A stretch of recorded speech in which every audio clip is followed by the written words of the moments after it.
Hello everyone, welcome back to my new video. आज हो मेरो डे 6, 45 डेजको डे 6 पनि भइसक्यो होइन। मैले बिहान उठेँ, तातो पानी खाएँ, फ्रुट्स खाएँ। आज शनिबार थियो, त्यही भएर आनन्दले खाना बनाउँदा यताउति गर्दाखेरि 1 बजेको थियो। मैले 1 बजे खाएँ। फर्सीको मन्टा राइस सधैँको भन्दा धेरै छ, आज चाहिँ थोरै होइन।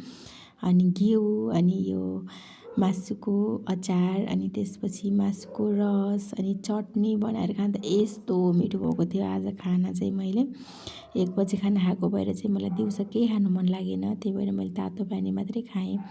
अनि आज शनिबार, अनि त्यही भएर चाहिँ मैले मजाले रेस्ट गर्छु भनेर चाहिँ बिहान एक्सर्साइज गरेन। अनि त्यही भएर चाहिँ म साँझ चाहिँ वकको लागि गएँ। अनि वकको लागि चाहिँ एक्लै गएँ, साथी नसँगी रङ्गीचङ्गी भइरहेछ, एक्लै हिँड्नु पऱ्यो होइन। अनि एक्लै म मजाले क्यामेरा अन गरेर क्यामेरासँग गफ गर्दै 45 मिनट्स चाहिँ मजाले वक गरेँ। अनि त्यसपछि वक गरेर आइसकेपछि चाहिँ साँझ चाहिँ मैले बिहान जे थियो त्यही खाना खाएँ। अनि यही हो मेरो day 6। Thank you for watching everyone. भिडियोलाई माया गरिदिनु होला, ओके।